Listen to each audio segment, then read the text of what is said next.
యేసు ప్రభు నామములో మీ అందరికీ శుభములు. అపోస్తల కార్యములు 3వ అధ్యాయము 1వ వచనం నుంచి ప్రారంభించి కొన్ని వచనాలు చదువుతానండి. పగలు 3 గంటల ప్రార్థనా కాలమున పేతురును యోహాను దేవాలయమునకు ఎక్కి వెళ్ళుచుండగా పుట్టినది మొదలుకొని కుంటివాడైన ఒక మనుషుడు మోసుకుని పోబడుచుండెను. వాడు దేవాలయంలోనికి వెళ్ళి వారిని భిక్షమవుటకు కొందరు ప్రతి దినము వానిని శృంగారమున దేవాలయపు ద్వారమునొద్ద ఉంచుచూ వచ్చిరి. పేతురును యోహాను దేవాలయంలో ప్రవేశింపబోనప్పుడు వాడు చూచి భిక్షమడుగా పేతురును యోహాను వారిని తేరి చూచి మా తట్టు చూడమని వాడు వారి యొద్ద ఏమైనా దొరుకునని కనిపెట్టుచు వారి యందు లక్ష్యముంచెను. అంతటా పేతురు వెండి బంగారములు నా యొద్ద లేవు గాని నాకు కలిగిందే నీకు ఇచ్చుచున్నాను, నజరేయుడైన యేసుక్రీస్తు నామమున నడువుమని చెప్పి వాని కుడి చెయ్యి పట్టుకుని లేవనెత్తెను. వెంటనే వాని పాదములను చీలమండలను బలము పొందెను. వాడు దిగ్గును లేచి నడుచుచు గంతులు వేయుచు దేవుని స్తుతించుచు వారితో కూడా దేవాలయంలోనికి వెళ్ళెను. వాడు నడుచుచు దేవుని స్తుతించుచు ప్రజలందరూ చూచి శృంగారమును దేవాలయము ద్వారమునొద్ద భిక్షము కొరకు కూర్చున్న వాడు వీరే అని గుర్తెరిగి దానిని చూచి విస్మయంతో నిండి పరవశులైరి. యేసు ప్రభువులో రక్షణ పొందుంటే ఆయన రక్తం చేతను కడగబడి ఆయన ఆత్మచేతను నింపబడి దేవుని కుమారుడుగా కుమార్తెగా చేయబడి ఆయన గృహంలోనికి ప్రవేశించుంటే నీకు ఒక మంచి వార్త ఈ దినమున దేవుని యొక్క వాక్యంలో నుంచి నేను మీకు జ్ఞాపకము చేస్తాను. అది ఏమిటి అంటే, నువ్వు ప్రార్థన చేసినప్పుడు దేవుడు నీకు ప్రశస్తమైనటువంటి దానిని మేలైనటువంటి దాన్ని ఇస్తాడు.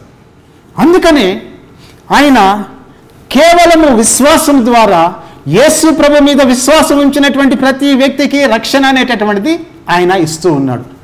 ఎందుకు దీని గురించి ఇంతసేపు చెప్పానంటే కారణం ఏమిటి అంటే అండి, ఈ రక్షణ ఇవ్వడం అనేటటువంటిది, రక్షణ పొందుకోవడం అనేటటువంటిది ప్రప్రథమంగా ఆత్మ సంబంధమైనటువంటి ఆశీర్వాదము. This is a spiritual blessing.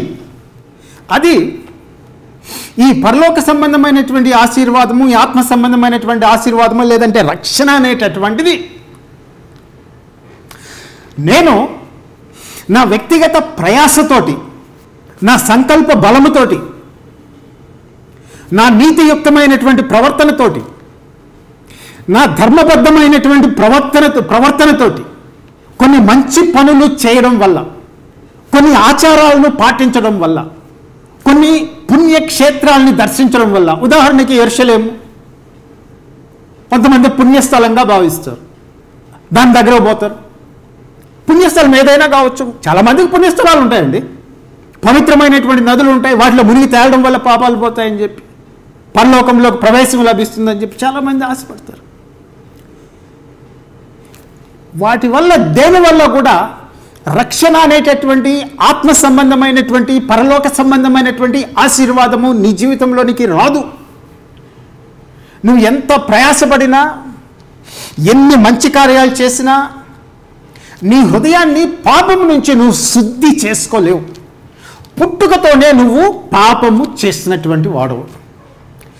ఆ గేటు దగ్గర భిక్షము అడుక్కునేటటువంటి ఆ కుంటివాడు పుట్టుకతోనే అవిటివాడు, పుట్టుకతోనే కుంటివాడు.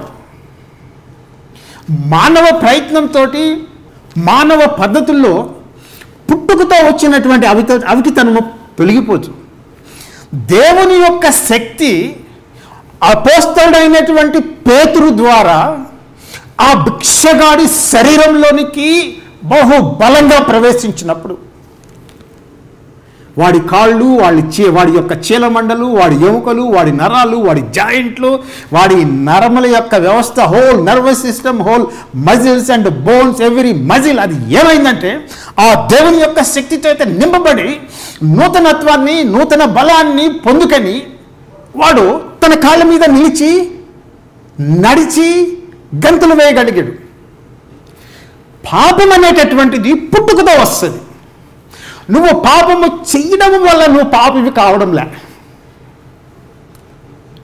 నువ్వు పాపివి కాబట్టి పాపం చేస్తూ ఉన్నావు.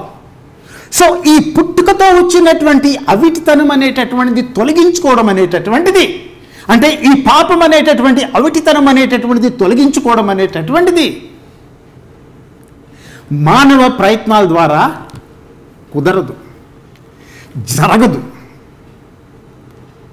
దేవుని యొక్క ప్రమాణాలని, ఆయన నీతి ప్రమాణాలని మానవుడు తన సొంత శక్తితోటి, ప్రయాసతోటి, సంకల్పంతో, సాధనతోటి ఆ ప్రమాణాలని చేరలేడు.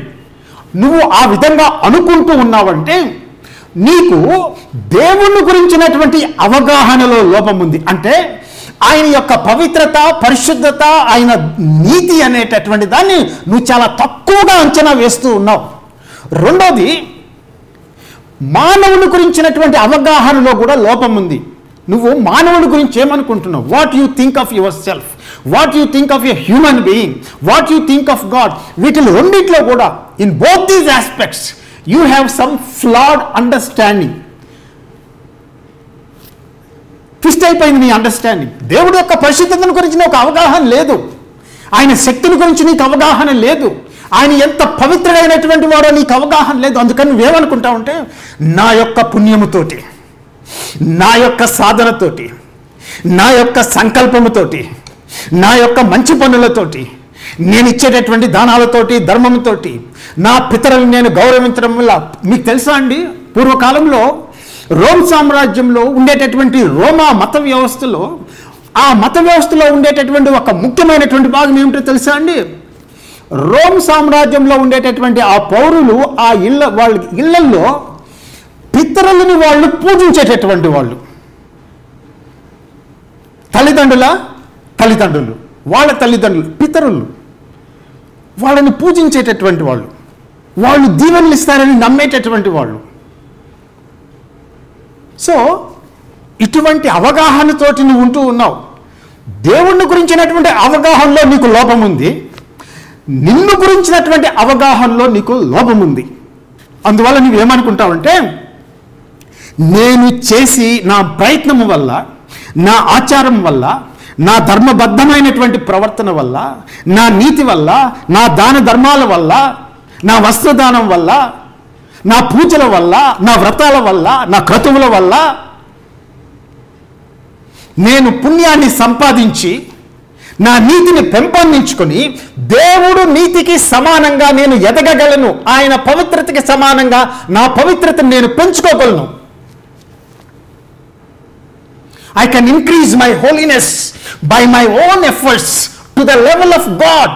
అంటే ఇంకొక మాటలో నువ్వేం చెప్తున్నావంటే నీ యొక్క సొంత ధర్మంతోటి, నీ యొక్క సొంత నీతితోటి, నీ ఆచారాలతోటి, నీ యొక్క పూజలతోటి, నీ యొక్క పుణ్యక్షేత్రాల దర్శనంతో, వీటన్నిటితో నువ్వేం చెప్తున్నావంటే somehow by my own effort, by my own moral deeds and my moral behavior, I can raise my level to God. దేవుని యొక్క స్థాయికి నేను పెంచుకోగలను. కాబట్టి నేను దేవుని యొక్క పరలోకంలోకి ప్రవేశించేదానికి నేను మార్గమును నా సొంతగా నేను ఏర్పాటు చేసుకోగలను. అంటే that I can redeem my self from the power of sin and power of death and enter in to heaven. అది సెల్ఫ్ రిడెంప్షన్ అంటే, అది చాలా మంది అనుకునేటటువంటిది. బైబిల్ చెప్పేటటువంటి దేవుడు అంటే, దేవుని యొక్క పరిశుద్ధత ఎంత అత్యంత ఉన్నతమైనటువంటిది అంటే, మానవుడు ఎంత ప్రయత్నం చేసినా ఆ పరిశుద్ధత స్థాయిని, దాని ప్రమాణాలని పొందుకోలేడు. అందుకే దేవుడు మానవ రూపాన్ని ధరించి, శరీరాన్ని ధరించి, నీ పాపాలకి ప్రాయశ్చిత్తం చేసి, ఉచితంగా నీకు నీతిని దారబోసి, మళ్ళీ చెప్తున్నా, ఉచితంగా నీతిని నీకు దారబోసి, అంటే యేసు ప్రభు యొక్క నీతిని ఉచితంగా నీకు ఇచ్చి, నిన్ను నీతిమంతుడిగా తీర్చి పరలోకంలోనికి తీసుకువెళ్తూ ఉన్నాడు. ఇది విశ్వాసం ద్వారా జరిగేటటువంటిది. సో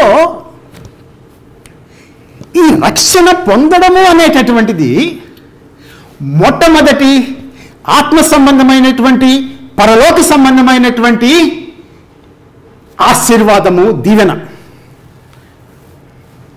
దేవుడు కుంటివాడు అడిగినట్లుగా వాడికి బంగారు వెండి ఇవ్వలే.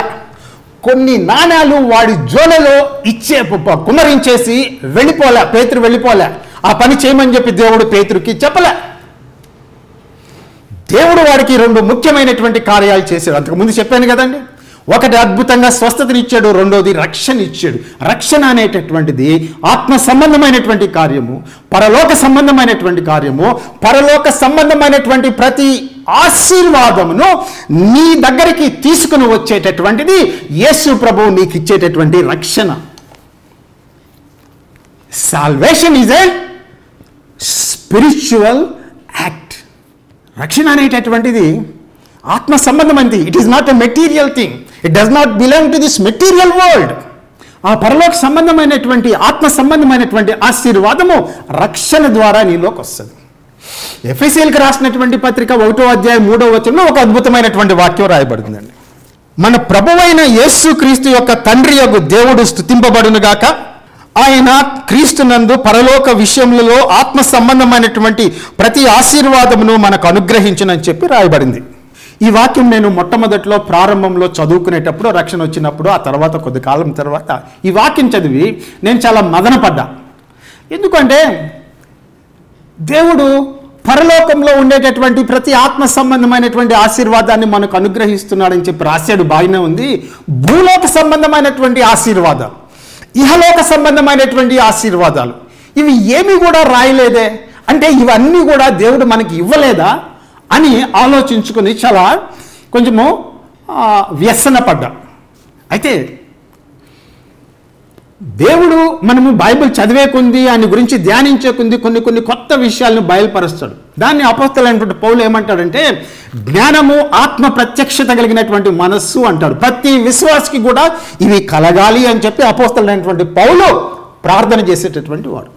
సో ఆత్మ సంబంధమైనటువంటి ఆశీర్వాదము, పరలోక సంబంధమైనటువంటి ఆశీర్వాదము ముఖ్యమైనటువంటిది అని చెప్పి మనం చెప్తూ ఉన్నాం.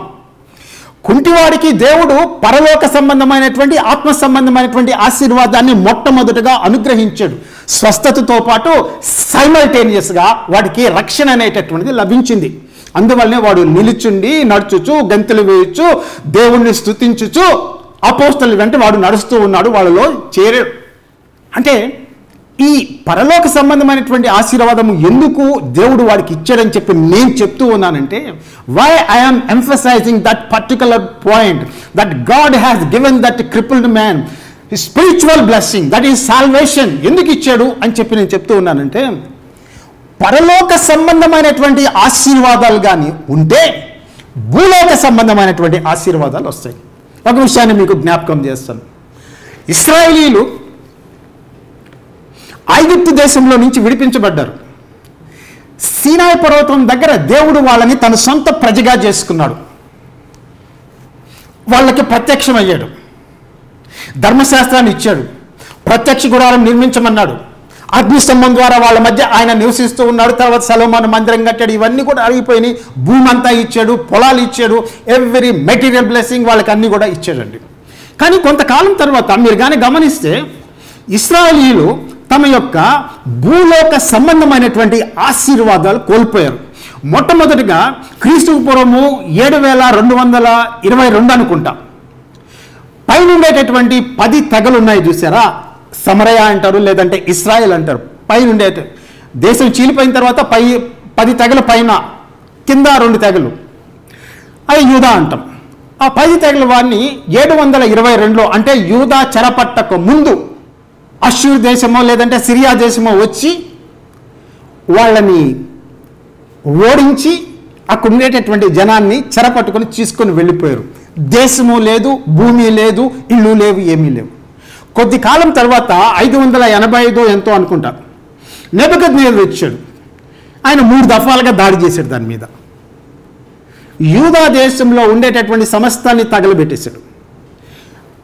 ఇస్రాయేల్ అంటే యూదా దేశం యొక్క ప్రజలు, లేదంటే ఒక మాటలో జనరల్గా మాట్లాడుకుంటే ప్రజలు భూమిని కోల్పోయారు, పొలాలు కోల్పోయారు, తోటలు కోల్పోయారు, ఇళ్ళు కోల్పోయారు, కుటుంబాలు విడిపోయినాయి, పిల్లలు చనిపోయారు, వృద్ధులు చనిపోయారు. వీళ్ళు చెరపట్టబడి వేరే దేశాలకి కొనుక్కోబడ్డారు. ఎందుకో తెలుసా అండి? ఒక లింక్ ఒకటి ఉంది. You should understand that. చాలా సీరియస్ థింగ్. పరలోక సంబంధమైనటువంటి ఆశీర్వాదాలు వాళ్ళు పొందుకున్నప్పుడు, దేవుడి చేత విమోచించబడినప్పుడు, నడిచినప్పుడు ఆ భూలోక సంబంధమైనటువంటి ఆశీర్వాదాలు వాళ్ళ మీదకి సమృద్ధిగా వచ్చాయి. అంటే పొలాలు పండినాయి, పంటలు పండినాయి, తోటలు పండినాయి, ద్రాక్ష తోటలు, అంజూరపు తోటలు అన్నీ కూడా పండినాయి. పశువుల మందలు ఇంక్రీజ్ అయినాయి, ఇల్లు కట్టుకున్నారు, గర్భఫలం ఇచ్చాడు, అన్ని రకాలుగా ఇచ్చాడు, దేశము విస్తరించింది, బ్లెస్ చేశాడండి. కానీ ఒక్కసారి దేవుణ్ణి వదిలేసి పాపంలోకి దిగిపోయి భ్రష్టత్వము పట్టిన తర్వాత, అన్నిటికంటే ముఖ్యంగా దేవుని యొక్క నైతిక ధర్మాన్ని లేదంటే స్పిరిచువల్ లాని వాళ్ళు పక్కన పెట్టేసిన తర్వాత, వాళ్ళు సెరిమోనియల్ లాని చక్కగానే చేసేటటువంటి వాళ్ళు, కానీ దాంట్లో దేవుడు ఉండేటటువంటి వాడు కాదు. ఇదంతా పక్కన పెట్టేసిన తర్వాత వాళ్ళు పరలోక సంబంధమైనటువంటి ఆశీర్వాదాలు వాళ్ళు కోల్పోయారు. ఆ పరలోక సంబంధమైనటువంటి ఆశీర్వాదాలు కోల్పోయినప్పుడు భూలోకంలో వాళ్ళకి భూలోక సంబంధమైన ఆశీర్వాదాలు కూడా కోల్పోయారు. సో లింక్ ఏమిటి? మొట్టమొదటిగా పరలోక సంబంధమైనటువంటి ఆశీర్వాదాలు. అవి నువ్వు వెతికినప్పుడు, వాటి కోసం నువ్వు ప్రయాసపడినప్పుడు, దేవుడు పరలోక సంబంధమైనటువంటి ఆశీర్వాదాలతో పాటు ఈ జీవితంలో నీకు కావలసినటువంటి కృపలని, సహాయాన్ని ఆయన అనుగ్రహిస్తాడు. ఈ లోకంలో నీకు కావలసినటువంటి సదుపాయాలు, అవసరతలు ఆయన తీర్చగలిగినటువంటి సామర్థ్యం కలిగినటువంటి దేవుడు. అందుకనే యేసు ప్రభు ఏమంటాడంటే, ఆయన దగ్గరికి విస్తారమైనటువంటి జనసమూహం వచ్చి నిలబడింది. కొన్ని వేల మంది వచ్చి నిలబడ్డారు. యేసు ప్రభు దగ్గరికి కొన్ని వేల మంది వచ్చి దేవుని యొక్క బోధన వింటూ ఉన్నారు. ఆయన చెప్పేటటువంటి ప్రసంగాన్ని వింటూ ఉన్నారు. ఆయన చెప్పినటువంటి మాట ఏమిటంటే, మత్తయి సువార్త 6వ అధ్యాయంలో ఏమంటాడంటే, మొట్టమొదట దేవుని నీతిని, రాజ్యమును వెతకడి, అప్పుడు అవన్నీ మీకు అనుగ్రహించబడిన. అవన్నీ అంటే ఏంటి?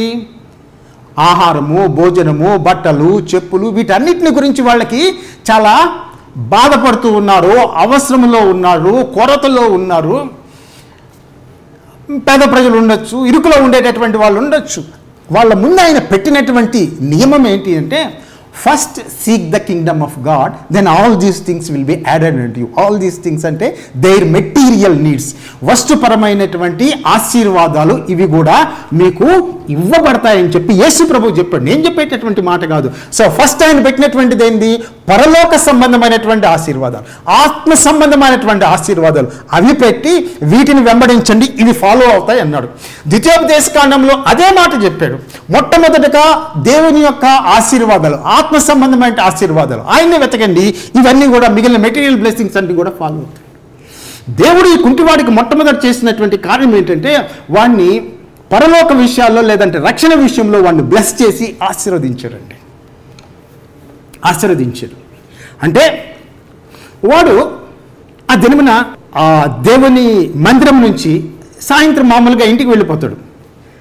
మామూలు దినాల్లో అయితే వాడిని కొంతమంది మోసుకొని పోయి ఇంటి దగ్గర ఎక్కడో ఒక ప్రదేశంలో పెట్టేవాళ్ళు. కానీ ఈ దినమున వీడిని దేవుడు స్వస్థపరిచినప్పుడు, రక్షణ ఇచ్చినప్పుడు చూడండి జరిగినటువంటిది ఏమిటి అంటే, వాడు ఆ వీధిలో నుంచి నడుచుకుంటూ పోతున్నాడు. ఒక్కసారి ఊహించండి, ఆ వీధిలో చుట్టుపక్కల ఉండేటటువంటి ఇరుగు పొరుగంతా వాడు నడుచుకుంటూ చక్కగా ఇంటి దగ్గరికి రావడం చూసి వాడిని ఏమని చెప్పి వాళ్ళ భావాల్ని మనం వివరించగలము? ఆశ్చర్యం అంటామా, విభ్రమం అంటామా, సంభ్రమం అంటామా? అర్థమై ఉండదు వాళ్ళకి.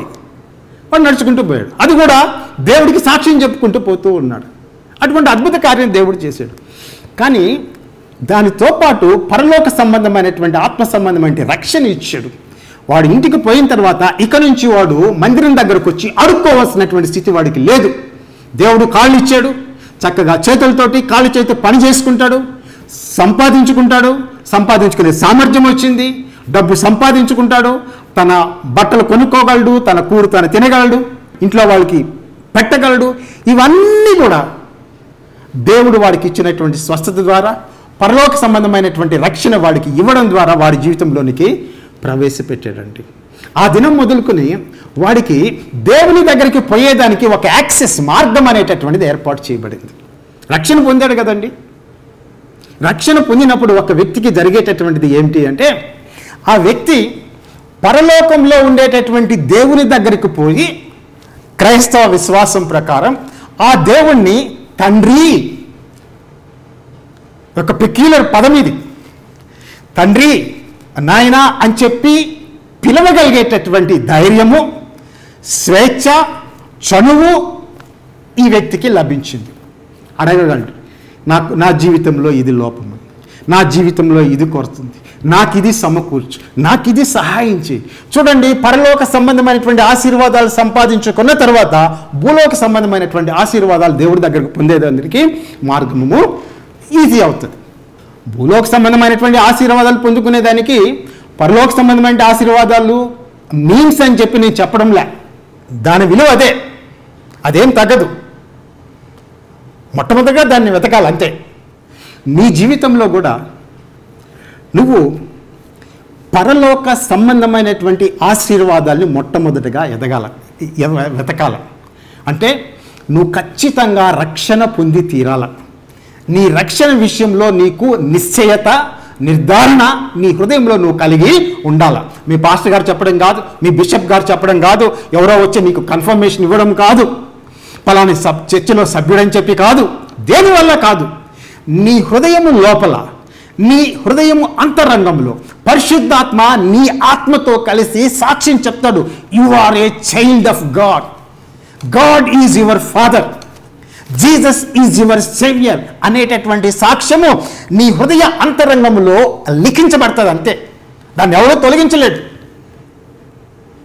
దాన్నే అష్యూరెన్స్ ఆఫ్ సాల్వేషన్ అంటాం. ఏమండి, అది కలగాలి నీకు. అది మొట్టమొదటి పరలోక సంబంధమైనటువంటి ఆశీర్వాదం. అది నువ్వు పొందుకోవాలి. అది పొందుకున్న తర్వాత నువ్వు దేవుడి దగ్గరికి వెళ్ళి, ప్రభువా నా జీవితంలో ఇది కొరతుంది, ఆ కొరతుంది, ఈ సమస్య ఉంది, అని నువ్వు దేవుడి దగ్గరికి వెళ్ళి చెప్పుకునేటటువంటి మార్గము నీకు ఏర్పాటు చేయబడుతుంది. యేసు ప్రభువులో దేవుడు నీకు చేసినటువంటి కార్యం ఏంటంటే, పరలోక సంబంధమైనటువంటి ఆశీర్వాదం ఆయన నీకు రక్షణలో ఇచ్చినప్పుడు దేవుడి దగ్గరికి పోయేదానికి నీకు ఒక నూతన మార్గము, నూతనమైన సజీవమైనటువంటి మార్గము ఏర్పాటు చేయబడింది. ఆ నూతనమైన సజీవమైనటువంటి మార్గము యేసు ప్రభు యొక్క దేహం. ఆయన యొక్క పరిశుద్ధ రక్తం కరుణాపీఠం మీద ప్రోక్షించబడింది.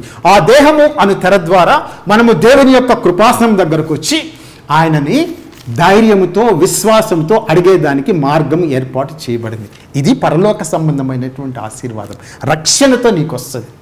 ఈ లోకంలో చాలామంది ఉంటారండి, దేవుణ్ణి ఉన్నాడు అని నమ్మేటటువంటి వాళ్ళు, సృష్టికర్త ఉన్నాడని నమ్మేటటువంటి వాళ్ళు. There is some powerful force in this world, ఒక శక్తి ఏదో ఈ లోకంలో పనిచేస్తుంది, ఈ విశ్వాసంలో పనిచేస్తుంది అని చెప్పి నమ్మేటటువంటి వాళ్ళు చాలామంది ఉన్నారు.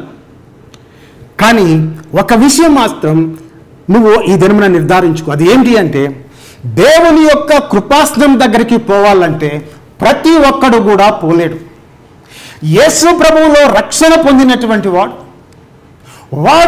ఆయన దేహము అను తెర ద్వారా దేవుని యొక్క కృపాసనం దగ్గరకు వచ్చి ఆయనకి నాయన, తండ్రి అని చెప్పి ప్రార్థన చేయగలడు. దానికి బదులుగా తండ్రి ఆ వ్యక్తికి కావలసినటువంటి సమయోచితమైనటువంటి కృపను, సహాయాన్ని అందజేస్తాడని చెప్పి హెబ్రీయులకు రాసినటువంటి పత్రిక 4:16 రాయబడింది.